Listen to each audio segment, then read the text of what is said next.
1947년생 이승방 탄핵안 가결 발표 순간이라는 제목으로 이 BBC 방송의 제이크 권 기자가 지난 14일 자신의 X에 영상을 하나 게시를 했는데요. 그러니까 탄핵안이 가결되고 이 환호하는 분위기로 바뀌었을 당시에 한 어르신이 집회 참가자들 사이에서 눈물을 쏟아내면서 다시 만난 세계 노래에 맞춰서 이렇게 춤을 추면서 벅찬 마음을 표현하는 영상이었습니다.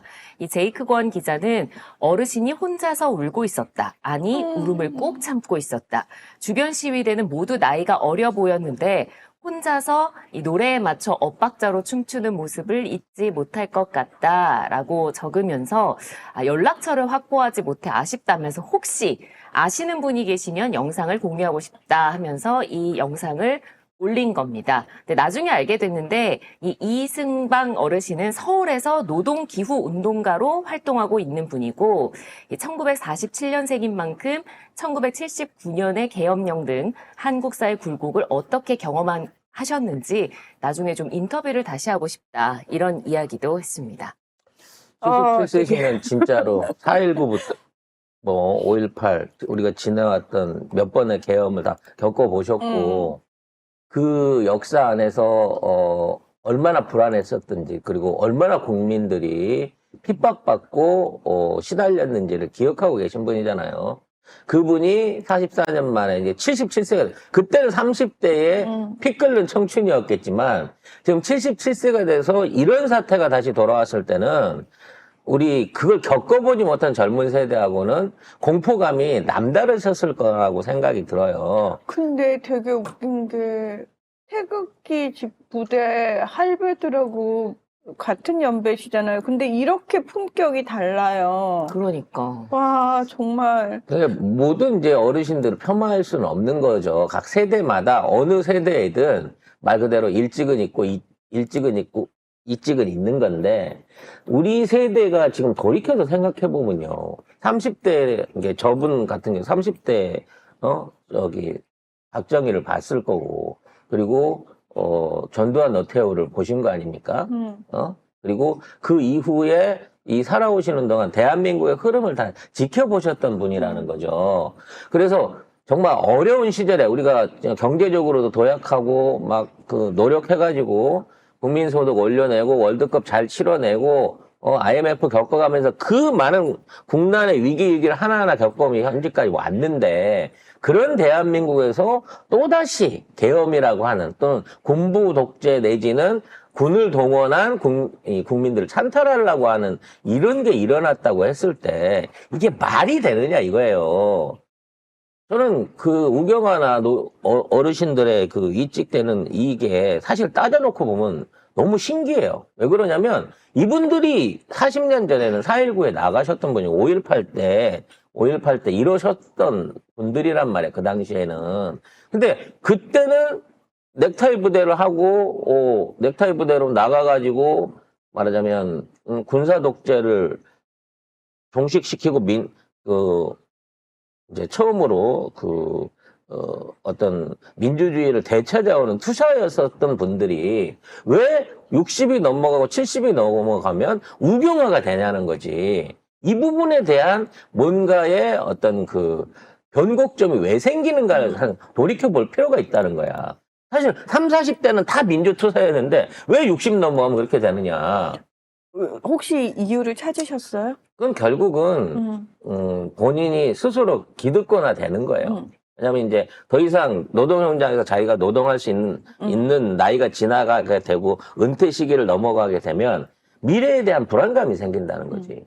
근데 우리가 살아온 한국의 역사 안에 미래를 보장해 줄 수 있는 게 결국은 안정적 자산이고 그 대부분이 부동산이기 때문에 이 부동산으로 갖고 있는 또는 내가 어떻게든 벌어서 갖고 있는 돈과 기득권들이 지켜지길 바라요.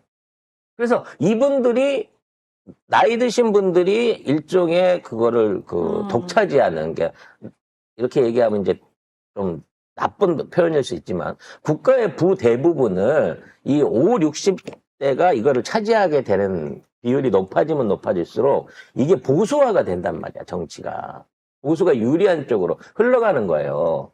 그래서 일본이라든지 미국이라든지 이런 쪽에서 여전히 보수가 힘을 받을 수 있는 이유는 그게 힘들기 때문이야. 그거를 그 기득권을 내려놓기가 힘들기 때문이라는. 근데 정반대의 경우로 가면 북유럽이나 이런 쪽으로 가게 되면 본인의 소득보다는 국가가 보장하는 연금이라든지 이런 식으로 해갖고 노후 보장이 되는 국가에 가면 이런 현상들이 적어지는데 지금 자본주의라고 하는 쪽에서 몰려있는 사람들이 처음에 민주적 의식을 가지다가도 5, 60대가 돼갖고 이제 나 직업도 없이 나 지켜줄 거는 내 돈하고 내 집밖에 없는데 집값이 떨어지거나 세금이 오른다거나 이런 부분에 대해서 바로 이게 이제 직접적인 정치로 연결되는 고리가 넘어가게 된다는 거지. 근데 우리나라 따져보면요. 그렇게 소득세율이 높은 편도 아니고, 또 부동산 가격이 항상 그 국가 자산의 큰 부채 부분을 차지하고 있기 때문에 이제 더 이상 부동산이 오른다는 게 불가능한 어떤 임계점에 와 있는 거예요. 그럼 이분들에 대한 생각을 바꾸실 수 있게끔 우리 젊은 세대들이 또는 정치인들이 이걸 준비를 해야 되는데 이 사람들의 자산을 볼모로 삼아가지고 여당이라고 하는 보수파라고 하는 국진당 같은 것들이 이분들의 표를 갉아먹고 있는 거거든. 그래서 이런 데 대한 어떤 그 노후 대책 또는 경제 대책 또는 어떤 경제 구조의 부의 재분배 같은 부분 안에서 뭔가 새로운 변화를 일으키지 않으면 또 20대가 열심히 일해갖고 번 돈으로 60대가 돼서 은퇴할 때쯤 되면 이 사람들이 다시 이직으로 넘어가는 그런 결과를 자연스럽게 보게 된다는 거야, 우리가. 그래서 결국은 진보 정치가 오랫동안 정권을 유지하면서 이러한 개혁들을 소득 수준에 관한 또는 노후 보장에 대한 개혁들을 완벽하게 만들어내야 되는 거예요. 역으로 보수는 이거를 파괴하려고 하는 거고요. 물론 이제 댓글에서도 지적하시는 것처럼 젊은 날에도 진보적이 아니었을 수 있어요. 예, 맞아요.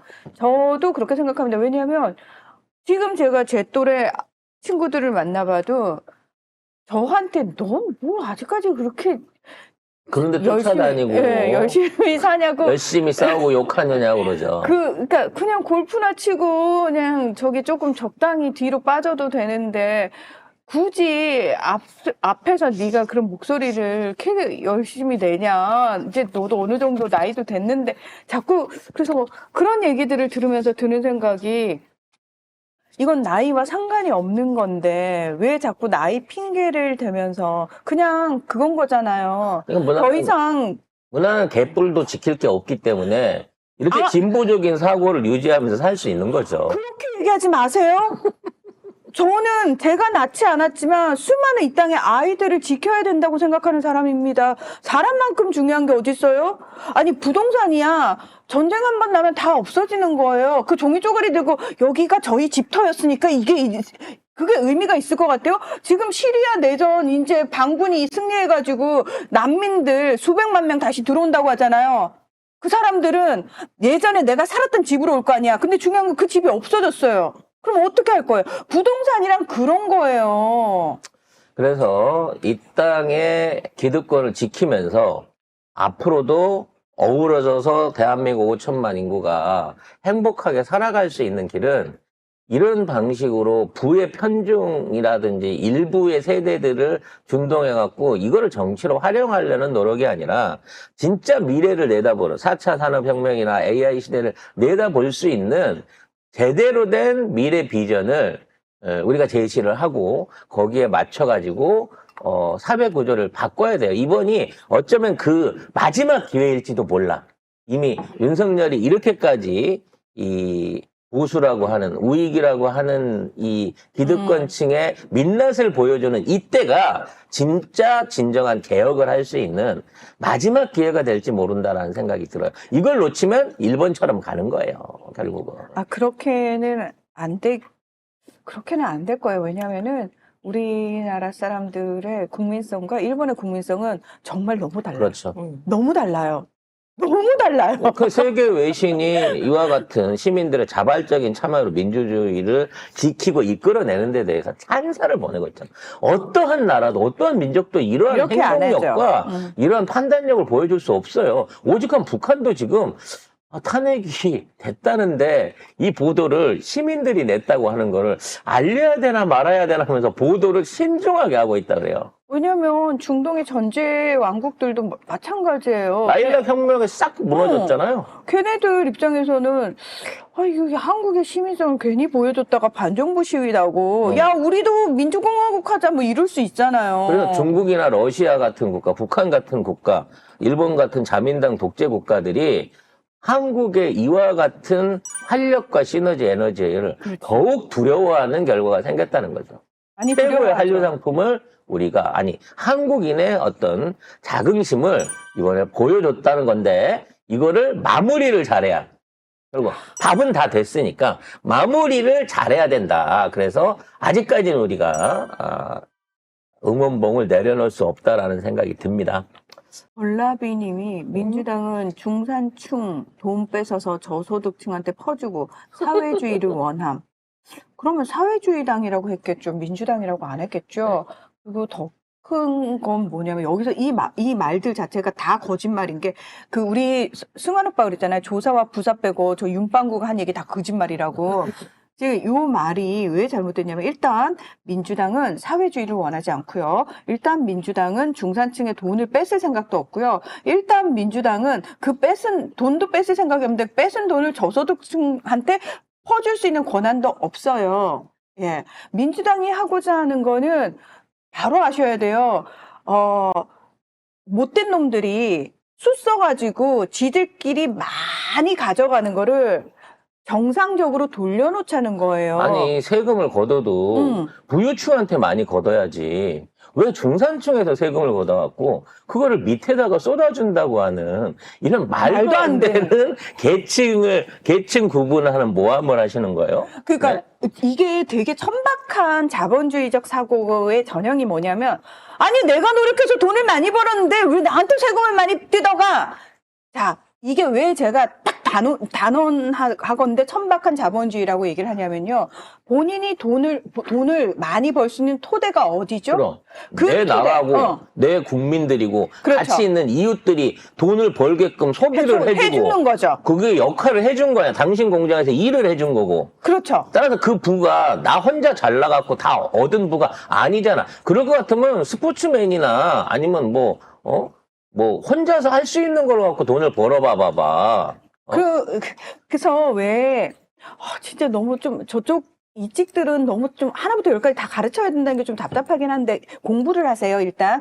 자, 사회적으로 돈을 많이 번 사람들이 기부를 많이 하는 거를 노블리스 오블리제라고 얘기를 하잖아요. 근데 그 기부하는 사람들이 뭐라고 얘기하는 줄 아세요? 내가 돈이 많아서요? 그냥 좀 도와주는 거예요 라고 생각하지 않습니다. 그들이 기부하는 이유는 사실은 그들 자신을 위해서예요. 왜?